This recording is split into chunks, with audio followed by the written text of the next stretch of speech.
You open your phone before your feet even hit the floor in the morning. Not to check a message, not to check the weather, you check a number, red or green, up or down. And for a second, before your brain even fully wakes up, that number decides how your whole day is going to feel. You tell yourself you're just being responsible, just staying informed, just keeping an eye on your money, but the real answer is far stranger than that.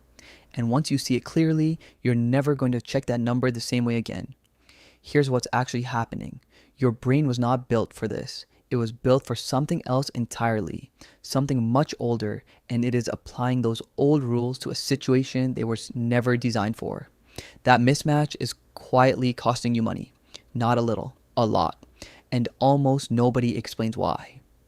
So let's start with the number that should bother you. In 2024, the stock market had a genuinely great year.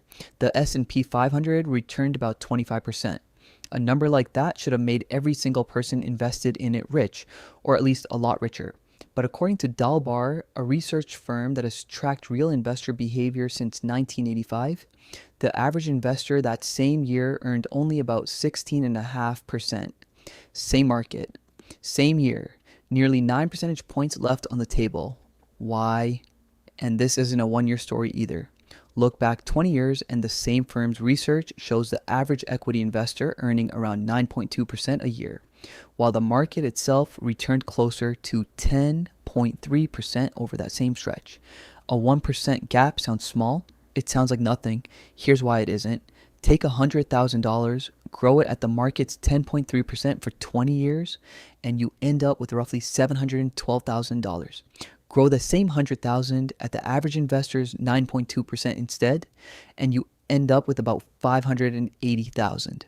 Same starting point, same 20 years, $132,000 difference, created entirely by one missing percentage point a year.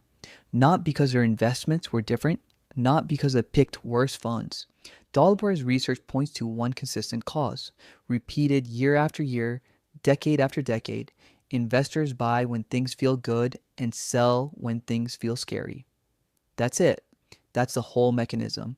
And it happens to smart people. It happens to careful people. It happens to people who read the news and think they're being diligent. Here's what most people don't realize. The problem was never a lack of information. The problem is what information does to you when you look at it too often. There's a term for this coined by researchers Nicholas Carlson, George Lowenstein, and Dwayne Seppi. They called it the ostrich effect. In 2009, they studied how often real investors logged into their accounts and found something strange. People checked their portfolios constantly when the market was rising, and they checked far less often when the market was falling. Just like the myth of an ostrich hiding its head in the sand, investors were unconsciously avoiding information the moment it might hurt. That sounds like the opposite of your problem, doesn't it? You're not avoiding the number. You're obsessed with it. But here's where it gets interesting. Later research on the same behavior found something even stranger. Some investors don't hide from bad news at all. They do the reverse. They check more, not less, the moment things start dropping, almost like a meerkat popping up out of the grass to scan for danger. Constantly alert, constantly scanning, never actually safe because safety was never the point. Watching was the point. And whichever version fits you, ostrich or meerkat, the outcome is the same. Frequent checking turns a long, slow, mathematical process into an emotional roller coaster you were never meant to ride every single day. Notice what both versions have in common. Neither one is about gathering useful facts. The ostrich avoids the number to dodge a feeling. The meerkat checks the number to manage a feeling. Different strategies, same root cause. In both cases, the checking has almost nothing to do with the money itself and almost everything to do with regulating an emotion that a screen created in the first place. Think about why for a second. On any random single day, the stock market is up about half the time and down about half the time. Basically a coin flip. But stretch that window out to a year and history tips heavily in favor of gains. Stretch it to 10 years and it tips even further. The market was never designed to be watched daily. It was designed to be left alone for long stretches of time, quietly compounding in the background while you live your life. So if you check every day, you're guaranteeing yourself something specific, not more information, just more coin flips, roughly half of which will show you red on money that, given enough time, was overwhelmingly likely to be fine. And here's the part where your ancestors matter, whether you realize it or not. Researchers Shlomo Benartzi and Richard Thaler studied this exact tension back in 1995. They combined two very old, very human tendencies. First, loss aversion, the well-documented tendency for losing something to hurt, roughly twice as much as gaining the same amount, feels good. Second, the tendency to keep checking on things you care about, even when checking more often gives you no new useful information. Put those two together and you get what they called myopic loss aversion. Myopic just means short-sighted, seeing only what's close, missing the bigger picture. And their research found something remarkable. The emotional math of loss aversion lines up almost exactly with someone who evaluates their investments about once a year, not once a day, once a year. That's not a coincidence. That's your nervous system still running code that was written for a completely different environment. Benartzi and Thaler built this idea directly on top of earlier work by psychologists Daniel Kahneman and Amos Tversky, whose research on decision-making under uncertainty first mapped out just how differently the human mind treats a loss compared to an equivalent gain. Their work showed something that feels almost obvious once you hear it, yet almost nobody accounts for it when they invest. A loss doesn't just feel bad, it feels roughly twice as bad as an equivalent gain feels good, not slightly worse. Roughly double. Think about where that wiring actually came from.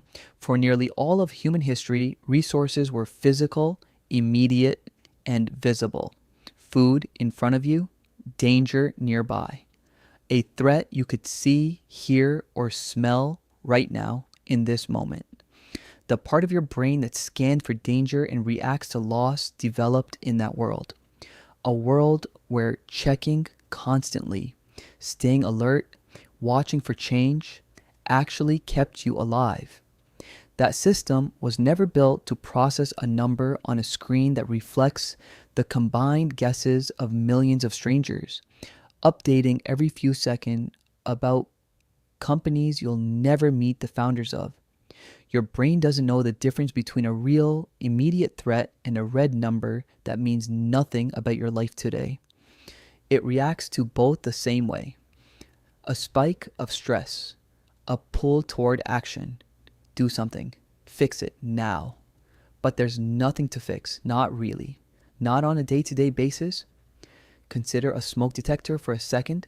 A good one is built to catch real fires, but an oversensitive one goes off from a piece of toast, a shower with the door open, steam from a pot of pasta. Technically, it's detecting something. Smoke did enter the air, but almost none of those alarms represent an actual fire. Eventually, most people don't even react to the sound anymore, or worse, they rip the batteries out entirely, which is exactly the moment a real fire becomes dangerous. Your attention to the market can work the same way. Constant, small alarms, almost none of which represent a real fire, until the constant noise either numbs you into ignoring real risk or panics you into treating every piece of toast like a 5-alarm blaze. So what actually happens when you feel that pull? Picture two people, each starting with the exact same $10,000 in the exact same index fund. One of them checks daily. Small ups feel fine. Small downs sting, and remember, they sting almost twice as hard as the ups feel good. Over a few months of this, dread starts building every time the app opens. Then a real dip comes. Markets drop somewhere around 10 to 12%, which, by the way, happens in some form most years. After months of small emotional cuts, this one feels unbearable. So there's a sale, just to stop the pain, just until things calm down. The other person set up automatic contributions, closed the app, and checked twice a year. The same dip happens, it isn't even noticed in real time. By the time the next check-in rolls around, the market hasn't just recovered, it's higher than where it started. Same fund, same market, same amount of money. The only difference was how often each of them looked, and that single difference in looking created a difference in behavior, and that difference in behavior created a massive difference in outcome. Multiply that story across millions of people every single year, and that's a Dalbar gap in human form. Not one dramatic mistake, the same small pattern, quietly repeated by people who were otherwise perfectly capable investors. Now, you might be thinking, isn't it responsible to keep an eye on things? What if something is actually wrong? Fair question, but here's the honest answer. If you're invested in a diversified fund, there is no daily problem for you to catch. It isn't going to quietly fail overnight while nobody's watching. A genuinely important, action-worthy change, a shift in your own life circumstances, a scheduled rebalance happens on the scale of months or years, never hours. Checking daily doesn't hand you more useful information, it just hands you more chances to feel afraid about information that was never actionable in the first place. Here's a way to picture the whole thing at once. Imagine planting a garden, good soil, enough water, enough sunlight, you did everything right.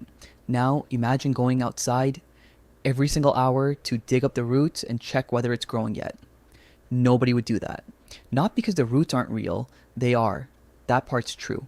But because digging it up constantly doesn't make it grow any faster. It just gives you more chances to lose your nerve and rip it out of the ground before it was ever ready.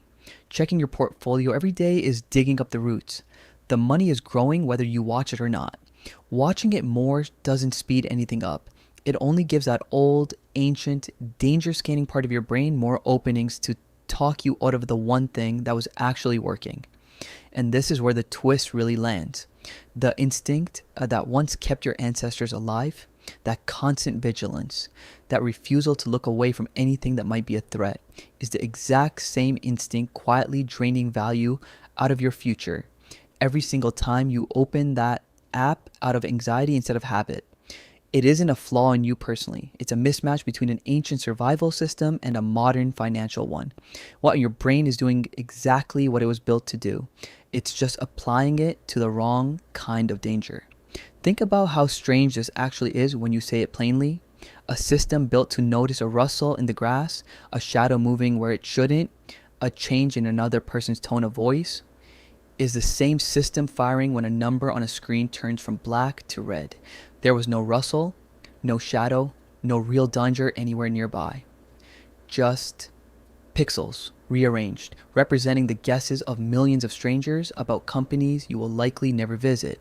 And yet the chemical response in your body doesn't know the difference. It reacts to both as though your safety depended on it. Consider what this looks like in an ordinary week. A notification appears on the lock screen.